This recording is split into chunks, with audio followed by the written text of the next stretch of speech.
ہمارے معاشرے کے اندر جو چیزیں پیدا ہو چکی جس کا اسلام سے کوئی تعلق نہیں، شریعت سے کوئی تعلق نہیں، دین سے کوئی تعلق نہیں، جو چیز ناجائز ہے، جو چیز منع کی گئی ہے، آج وہ چیزیں ہمارے معاشرے کے اندر اٹھ رہی ہیں، جس کو ہم لوگ سب جانتے ہیں کہ یہ چیز کرنا غلط ہے، یہ چیز نہیں کرنی چاہیے، پھر بھی بہت سارے دیندار گھرانے اس چیز کے پیچھے لگے ہوئے ہیں۔ وہ کیا ہے؟ شادیوں میں ہونے والی رسم و رواج۔ آج ہماری شادیوں کے اندر جو رسم و رواج ہو رہے ہیں، واقعی میں اس کا شریعت سے کوئی تعلق نہیں، دین سے کوئی تعلق نہیں، اسلام سے کوئی تعلق نہیں۔ جس چیز کو ہم جائز سمجھ کر رہے ہیں، حالانکہ شریعت نے اس کو ناجائز اور حرام بتلایا ہے۔ ہم اپنی شادیوں کو شروع سے لے کر آخر تک اٹھا کر دیکھو، یہ دیکھو کہ میں اس شادی کے اندر سنت کے مطابق کون سا کام کرتا ہوں، شریعت کے مطابق کون سا کام کرتا ہوں، اور شریعت کے خلاف اور سنت کے خلاف کون سا کام کر رہا ہوں۔ آپ کے گمان میں اور آپ کے ذہن میں یہ بات ہوگی کہ ابھی تو بقرعید کا موقع چل رہا ہے، بقرعید کے تعلق سے کچھ بات آنی چاہیے۔ پچھلے ہفتے بھی مفتی صاحب نے آپ کے سامنے بڑی اچھے انداز کے اندر بقرعید کے تعلق سے بات کی، آئندہ بھی انشاءاللہ ہو جائے گی۔ لیکن ابھی جو ہمارے معاشرے کے اندر جو خرابی اور جو خرافات اور جو رسم و رواج اٹھ رہے ہیں، ان چیزوں کو بھی ختم کرنے کی ہمیں ضرورت ہے دوستوں۔ آج ہمارا معاشرہ بگڑتا ہی چلا جا رہا ہے۔ کوئی نیک دل، کوئی نیک آدمی بولنے کے لیے اٹھتا ہے تو اس کی آواز کو بٹھا دیتے ہیں، تجھے بولنے کی ضرورت نہیں، ہم کو پتہ ہے ہمیں کیا کرنا ہے۔ آج ہمارے معاشرے کے اندر چل رہی ہے جن شادیوں کو اللہ کے نبی نے سنت طریقے پر کر کے بتلایا، آج ہم اسی شادیوں کے جنازے نکال رہے ہیں، اسی سنت طریقوں کے جنازے نکال رہے ہیں۔ ہمیں تو شادی سنت طریقے پر کرنا چاہیے، ہمیں شادی تو اللہ کے نبی کے طریقے پر کرنا چاہیے، ہمیں تو شادی حضرات صحابہ کے نقش قدم پر چل کے کرنا چاہیے، حضرت ابو بکر جیسی، حضرت عمر جیسی، حضرت علی جیسی، حضرت عثمان جیسی شادی کر کے بتلا۔ لیکن آج ہماری شادی خود دیکھ لے کہ ہم اس شادی کو سنت کے مطابق کر رہے ہیں، سنت کے خلاف کر رہے ہیں۔ میں آج یہ چیز بولنے پر مجبور ہوں، اس لیے کہ آج معاشرے کے اندر یہ چیز اتنی عام ہو گئی ہے کہ دیندار گھرانہ بھی اس کے اندر مبتلا ہو گیا، کسی کی ہمت نہیں کہ اس کے اوپر بول سکے۔ کیوں؟ دعوت کا مسئلہ ہے، کھانے کا مسئلہ ہے، جہاں شریعت کا مسئلہ آئے گا وہاں انشاءاللہ بولا جائے گا۔ آج ہماری شادیوں کے اندر سب سے پہلے لڑکے والے لڑکیوں کے پاس جاتے ہیں اور رشتہ طے کرواتے ہیں، 10 آدمی ادھر سے جا رہے کھانا کھا رہے۔ کہاں ہے شریعت کے اندر کہ یہاں سے جا کر وہاں کھانا کھاؤ؟ کوئی تعلق نہیں۔ ہمارے 10 آدمی آئیں گے پہلے ہفتے، دوسرے ہفتے 10 آدمی آئیں گے، پچھلے ہفتے 10 آدمی آئیں گے، ایسے جا کر کھانا کھاتے، پھر اس کے بعد 4 ہفتے کے بعد کہتے تھے کہ ہم کو آپ کی لڑکی پسند ہی نہیں۔ بتاؤ وہ باپ کا دل کیا کہتا ہوگا، وہ باپ کا جگر کیا کہتا ہوگا کہ میری لڑکی تو نیلام ہو رہی ہے، لوگوں کے سامنے دیکھی جا رہی ہے۔ زمانے جاہلیت کے اندر لڑکیوں کو زندہ درگور کیوں کر دیا جاتا تھا؟ سب سے بڑی وجہ یہ تھی کہ وہ اپنا داماد کسی کو بنانے کے لیے تیار نہیں ہوتے تھے۔ وہ نہیں چاہتے تھے کہ میری لڑکی کسی کی بستر پر سوئے، وہ نہیں چاہتے تھے کہ میری لڑکی کسی کے اور کے گھر میں جائے، وہ نہیں چاہتے تھے کہ میری لڑکی کی عزت کو پامال کیا جائے۔ وہاں جا کر اس کی عزت کو گرایا جائے، وہ نہیں چاہتے۔ یہ زمانہ جاہلیت کی بات ہے دوست، لوگ اپنی لڑکیوں کو زندہ درگور کرتے۔ کیا بات تھی؟ وجہ یہی تھی وہ اپنا کسی کو داماد بنانے کے لیے تیار تھے۔ آج زمانہ جاہلیت عود کرا رہا ہے کہ دیکھو معاشرے کے اندر کیسی باتیں چل پڑی۔ ایک لڑکا جا رہا ہے، وہاں جا کر بات کر آتا ہے اور اپنے ماں باپ سے آ کر کہتا ہے لڑکی مجھے پسند ہے۔ کہاں ہے شریعت کے اندر ایسی چیزیں کہ لڑکا پسند کر آ جائے اور ماں کو کہہ دے، باپ کو کہہ دے کہ وہ لڑکا مجھے پسند ہے؟ کہیں نہیں ہے شریعت۔ اللہ کے نبی کی زندگی کو اٹھا کر دے۔ اللہ کے نبی نے حضرت فاطمہ رضی اللہ تعالیٰ عنہ سے کہا، بیٹی اللہ تبارک و تعالیٰ نے تمہارا آسمان پر نکاح طے کر دیا، تم کیا کہتی؟ حضرت فاطمہ رضی اللہ تعالیٰ عنہ کہتی ہے، ابا جان جب نکاح آسمان پر طے ہوا ہے تو مجھے بولنے کا کوئی حق نہیں۔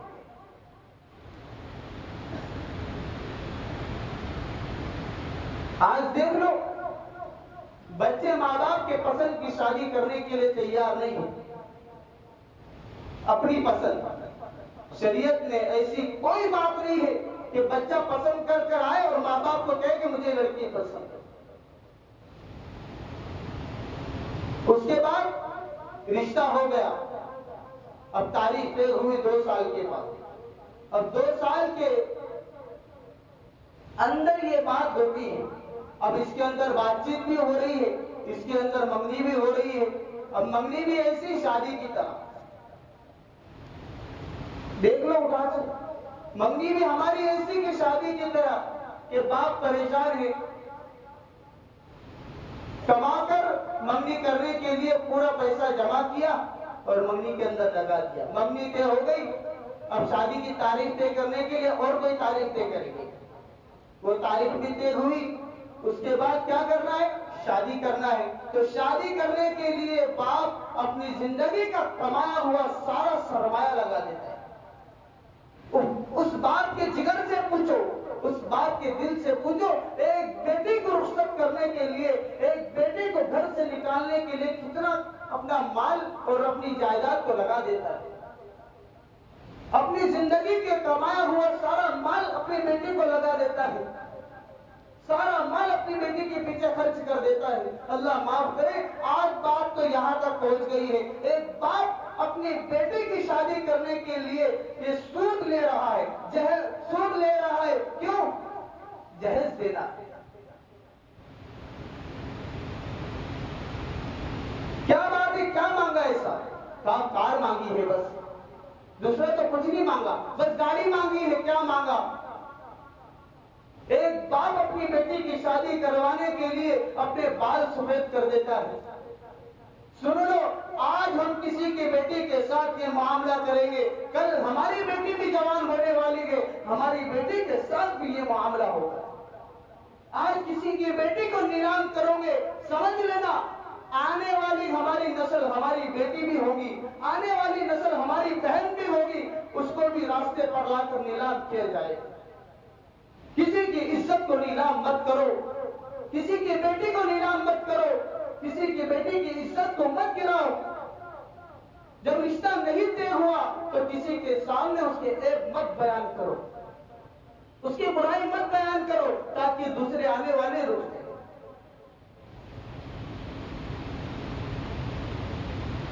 اب باپ اپنی بیٹی کی شادی کرنے کے لیے سود لیا، لون لیا، تب جا کر اپنی بیٹی کی شادی کروا رہا ہے۔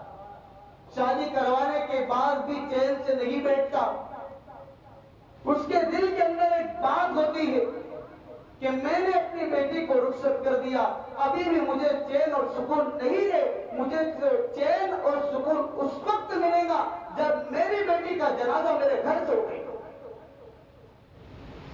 میری بیٹی قبرستان میں پہنچ جائے گی، اس وقت مجھے چین اور سکون ملے گا، اس سے پہلے مجھے چین اور سکون نہیں ملنے والا۔ بیٹی کے جھگڑے کی وجہ سے، کوئی مصیبت کی وجہ سے گھر سے واپس آتی ہے، باپ کام سے گھر آتا ہے، دیکھتا ہے میری بیٹی گھر پر ہے، کیا وجہ ہے بیٹی؟ کہا ابا جان میرے ان سے جھگڑے ہو گئے۔ باپ کے دل پر کیا لگتی ہوگی دوست؟ تو یاد رکھنا، آج ہم کسی کے بیٹی کو نیلام کریں گے، آج ہم کسی کی بیٹی کی عزت کو گرائیں گے، کل ہماری بیٹی بھی جوان ہونے والی ہے، ہماری بہن بھی جوان ہونے والی ہے، کل ہماری بہن کے ساتھ، ہماری بیٹی کے ساتھ بھی یہی معاملہ پیش ہونے والا ہے۔ کما تدینو تدان، جیسا کرو گے ویسا بھرو۔ اس لیے ہماری شادی سنت کے مطابق ہونی چاہیے۔ اللہ کے نبی کے طریقوں کو دیکھو، اللہ کے نبی کا اس سفر کے اندر نکاح ہوا، اب ولیمہ کرنا ہے، رخصتی ہو گئی، اب ولیمہ کرنا ہے۔ چند صحابہ نے کھجور جمع کیا، چند صحابہ نے شہد جمع کیا، ساری چیزیں جمع کرنے کے بعد ایک گڑھا کھولا گیا، اس کے اندر وہ ساری چیزیں ڈالی گئی، پھر پکایا گیا۔ اس کے بعد اللہ کے نبی نے حضرات صحابہ سے کہا کھاؤ یہ میرا ولیمہ ہے۔ اوہو ہمارا ولیمہ کیسا ہے؟ اور ایک بات یاد رکھنا دوست، آج لڑکے والے جو لڑکیوں کے گھر پر کھانے جاتے ہیں اس کا شریعت سے کوئی تعلق نہیں، اس کا شریعت سے کوئی لینا دینا نہیں۔ ہمارے رشتہ دار اتنے آنے والے ہیں، تیرے رشتہ دار کو تو گھر پر کھلا، یہاں تجھے اجازت نہیں۔ ہمارے رشتہ دار تو اتنے ہیں، تم کو کھلانا ہی پڑے گا۔ شریعت سے کوئی تعلق نہیں، لڑکی والوں کے گھروں پر کوئی کھانا نہیں۔ کیا ہوائیں پھیلا دی، کیا غلط چیزیں پھیلا دی کہ کھانا ہی پڑے گا، کھلانا ہی پڑے گا۔ نہیں دوست۔ اور ایک چیز یہ ہے کہ کھانا کھانے کے بعد تم کو پیسے ٹپانے ہی پڑے گے، پیسے دینا ہی پڑے گے۔ کیوں؟ اس لیے کہ میں نے اس کے گھر پر پیسے دے کر گیا تھا، میں نے اس کے گھر پر یہ چیز دی تھی، اس کو بھی یہ چیز دینا پڑے گی۔ اس کا شریعت سے، اسلام سے کوئی تعلق نہیں۔ اس لیے یہ سارے رواج کو، یہ سارے رسم و رواج کو ختم کرنے کی ضرورت ہے دوستوں۔ آج ہم سنت کو چھوڑ کر غیروں کے طریقوں کے اختیار کر رہے ہیں، غیروں کے طریقوں پر چل رہے ہیں۔ جوتے چھپانے کی رسم، یہ ساری رسم و رواج جو ہے دوستوں، اس کا شریعت سے اور اسلام سے کوئی تعلق نہیں۔ کسی بھی بڑے سے بڑے مفتی کو اٹھا کر اور کسی سے بڑی کتاب کو اٹھا کر بتا دو کہ شریعت میں یہ ساری چیزیں ہیں، کوئی کتاب آپ کو نہیں بتا سکتی۔ ہم رسم و رواج کر رہے ہیں، اور اس رسم و رواج کا آخری درجہ یہ ہے کہ اس کا وجہ اور اس کا حل آخر میں اس کو یہ بتلائے گا، اس کے گھر میں جھگڑے ہونے والے ہیں۔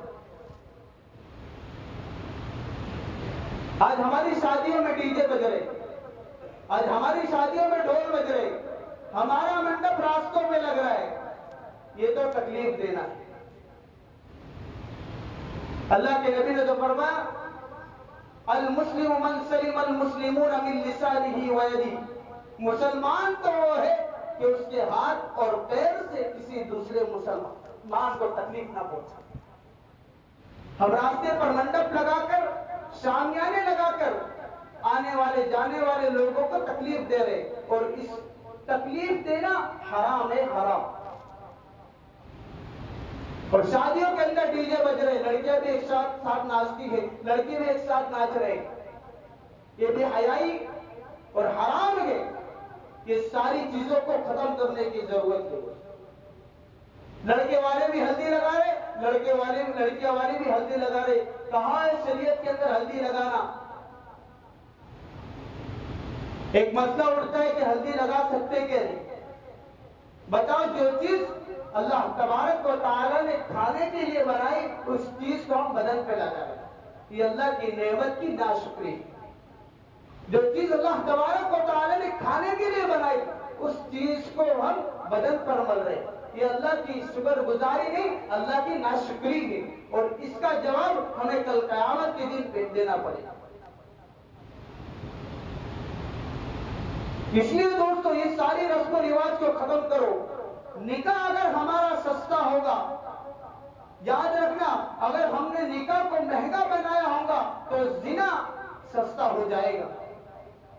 نکاح ہمارے سستے ہوں گے تو زنا مہنگا ہو جائے گا۔ آج زنا عام کیوں ہے؟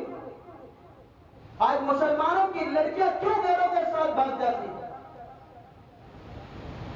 کیوں غیر پسند آتے ہیں؟ مسلمانوں کی لڑکیاں غیروں کا ہاتھ پکڑ کر جا رہی ہیں، مسلمانوں کی لڑکیاں غیروں کے گاڑیوں پر بیٹھ کر جا رہی ہے، کون ہے بولنے والا؟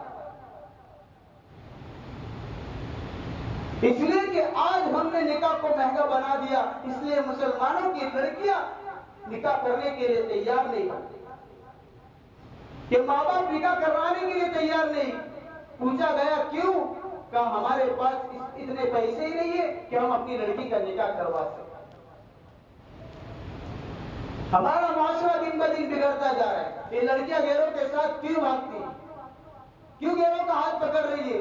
سب سے بڑی وجہ اس کے ماں باپ، اس کے ماں باپ نے اس کو صحیح تربیت نہیں دی۔ جس کی لڑکی غیروں کے ساتھ بھاگ گئی، سمجھ لو اس کے ماں باپ نے اس کو صحیح تربیت نہیں دی۔ جس طریقے سے اسلام بتلاتا ہے، جس طریقے سے ہمارا دین بتلاتا ہے کہ ہم لڑکوں اور لڑکیوں کی تعلیم اور لڑکوں اور لڑکیوں کی تربیت اس طریقے سے کریں، اگر اس طریقے سے کریں گے کوئی مسلمان کی لڑکی کی ہمت نہیں کہ کسی غیروں کے ساتھ میں بھاگ جائے۔ ایک وجہ اور یہ بتلائی، ایک مسلمان لڑکیوں کو پکڑ کر پوچھا گیا کیا بات ہے غیروں کے ساتھ کیوں بھاگی؟ کیوں؟ تمہارے پاس پیسے نہیں تھے شادی کرنے؟ اس لڑکی نے جواب دی کہ میری تو شادی ہو چکی ہے، پھر کیوں بھاگی؟ کہا میرا شوہر شرابی تھا، چرسی تھا، اس لیے مجھے غیروں کے ساتھ بھاگنے پر مجبور ہوں۔ آج مسلمانوں کے طبقے کو اٹھا کر دیکھو، آج مسلمانوں کے نوجوانوں کو اٹھا کر دیکھو، آج نشے کے اندر پڑے ہوئے۔ 17 سال کا بچہ، 20 سال کا نوجوان نشے کے اندر گھوم رہا ہے۔ ایک لڑکی کے 15 دن کے اندر نکاح ٹوٹ گیا، لڑکی نے خود اس سے نکاح کہہ دی کہ مجھے تجھ سے رہنے کے لیے تیرے پاس رہنے نہیں۔ وجہ پوچھی کہ کیا کہا؟ یہ نکاح کے قابل ہی نہیں ہے۔ اس نے نشے کر کر، اس نے چرس پی کر، شراب پی کر اپنی جوانی کو ختم کر دیا۔ آج نشے کرنا اتنا عام ہو گیا کہ گلیوں اور کوچوں کے اندر لوگ نشہ کر رہے ہیں۔ مسلمان تباہ ہو گئے، برباد ہوتے چلے جا رہے۔ مسلمانوں کے لڑکے نکاح کرنے کے لیے تیار نہیں ہے، اس لیے غیروں کے لڑکے مسلمانوں کی لڑکیوں کو اٹھا کر لے کے جا رہے ہیں۔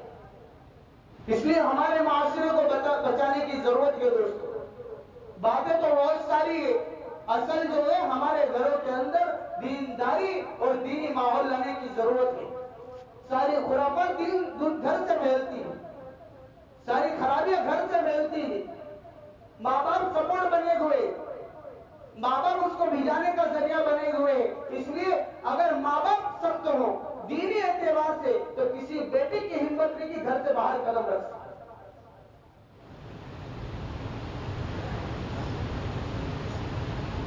یہ معاشرے کی چیزیں، یہ اسلام اللہ کے نبی پاک صلی اللہ علیہ وسلم نے بتلا کر چلے۔ تمہیں زندگی کس طریقے سے گزارنا ہے؟ اللہ کے نبی ایک مرتبہ حضرت فاطمہ رضی اللہ تعالیٰ کے گھر آتے ہیں، بیٹی تمہیں لینے کے لیے آیا ہوں۔ حضرت فاطمہ رضی اللہ تعالیٰ منع کر دیتی، ابا جان علی سے اجازت نہیں ہے۔ اللہ کے نبی ایک گھوڑی کے اوپر جا کر بیٹھ گئے۔ حضرت علی رضی اللہ تعالیٰ گھر کے اندر آتے ہیں، دیکھتے ہیں کہ اللہ کے نبی کے گھر میں آنے کی خوشبو آ رہی ہے، کیا بات ہے؟ اللہ کے نبی سے پوچھا اللہ کے نبی کیوں آئے؟ کہا میں اپنی بیٹی کو لینے کے لیے آیا۔ اللہ کے نبی آپ تو لے کر چلے جاتے، کہا اگر آج میں اپنی بیٹی کو بغیر اجازت کے لے کر چلا جاتا تو آج میری پگڑی زمین پر آ جاتی۔ یہ عزت اور یہ اسلامی معاشرہ اللہ کے نبی نے پہلے سے بتلا۔ آج باپ اپنی بیٹی کو گھر لینے کے لیے جا رہے، 10,000 جھگڑے اس کے پاس کر آ رہے۔ کہ داماد کی عزت اللہ کے نبی نے بتلائی کہ داماد کی عزت کس طریقے سے کرنا چاہیے۔ تو دوستو یہ معاشرے کے اندر جو چیزیں چل پڑی ہیں، ہم پوچھیں، علماء سے پوچھیں، جو میں شادیوں کے اندر یہ رسم و رواج کر رہا ہوں، شریعت سے کوئی تعلق ہے؟ اسلام سے کوئی تعلق ہے؟ یہ ساری چیزیں پوچھنے کی ہے دوستو۔ آج ہمارے نکاح سنت کے مطابق ہوگے تو اللہ پاک جھگڑے اور فساد سے بچائے گا، لیکن آج ہمارے نکاح کے اندر خرافات ہوئی، رسم و رواج ہوئی، آج ہمارے نکاح کے اندر شریعت کے خلاف چیزیں ہوئی، تو سمجھ لینا آنے والی نسل دین سے ہٹے گی، اسلام سے ہٹے گی، شریعت سے ہٹے گی، اسلام کا طریقہ انہیں پسند نہیں آئے گا۔ شروع کی نسل کو دیکھ لو، اس کو اللہ کے نبی کا لباس پسند نہیں ہے، اللہ کے نبی کے بال پسند نہیں ہے، اس کو سر پر کھڑے بال رکھنا پسند ہے، اس کو پھٹی ہوئی پینٹ پہننا پسند ہے۔ اللہ کے نبی نے جو فرمایا، من تشبہ بقوم فہو منہم، جو کسی قوم کی مشابہت اختیار کرے گا کل قیامت کے دن اسی کے ساتھ اٹھائے گا۔ آج ہم کسی کی غیر کی طریقوں کے اختیار کر رہے، یہ ایکٹر، یہ ہیرو، سمجھ لینا کل قیامت کے دن اسی کے ساتھ اٹھیں گے اور وہ جہنم کے اندر جائے گا، اس کے ساتھ بھی اس کو جہنم کے اندر ڈال دے گا۔ اس لیے دوستو، ہمارے معاشرے کو ہمیں پاکیزہ اور دیندار بنانے کی ضرورت ہے۔ اس لیے ہم اپنے گھر سے ابتدا کریں، ہمارے گھر کو دیندار بنائیں، ہمارے گھر کے بچوں پر ہمارا قابو ہو۔ یاد رکھنا، اگر ہم نے اپنی لڑکیوں کو موبائل دیا، یاد رکھنا ہم نے اپنی لڑکیوں کو اگر موبائل دیا، اس کے پیر کاٹ کر اس کے پر لگا دیا، اب وہ زمین پر ٹکنے والی نہیں، اب وہ آسمان پر ہوگی۔ اس لیے ہمارا معاشرہ پاکیزہ تب بنے گا جب ہم ہمارے گھروں کے اندر دینی ماحول کو پیدا کریں۔ ہماری گھر کی عورتیں نماز کیوں نہیں پڑھتی؟ ہمارے گھر کی بچیاں نماز کیوں نہیں پڑھتی؟ ہمارے گھر کے بچے نماز کیوں نہیں پڑھتے؟ اس لیے کہ نرمی ہماری طرف سے ہے، ورنہ شریعت تو کہتی کوڑا لگا کر رکھو، جہاں نماز چھوڑو کوڑے سے ڈراؤ کہ اگر نماز چھوڑ دیں گے تو کوڑا مارو گا۔ بچے سے کہتے کہ 7 سال کا ہو جائے اس کو نماز کے لیے کہو، 10 سال کا ہو جائے نماز چھوڑنے پر مارو۔ تو چیز شریعت بتلاتی ہم وہ نہیں کرتے، اس لیے شریعت کے مطابق چلیں گے تو ہمارا معاشرہ دیندار بنے گا، اسلامی تعلیم ہمارے گھروں کے اندر پیدا ہو، ہمارے گھروں کے اندر دینی باتیں ہو۔ آج باپ بھی بیٹا ہے موبائل لے کر، ماں بھی بیٹھی ہے موبائل لے کر، 2 بچے ہیں وہ بھی موبائل لے کر بیٹھے، اب کون سا اسلامی ماحول اور کون سا دینی ماحول پیدا ہونے والا ہے دوستوں؟ اس لیے ہمارے گھر کو دیندار اور ہمارے ماحول کو دیندار اور ہمارے نکاح کو سادگی اور سادہ بنانے کی فکر کرنے کی ضرورت ہے۔ اللہ پاک ہم سب کو ان تمام باتوں پر عمل کرنے کی توفیق عطا فرمائے۔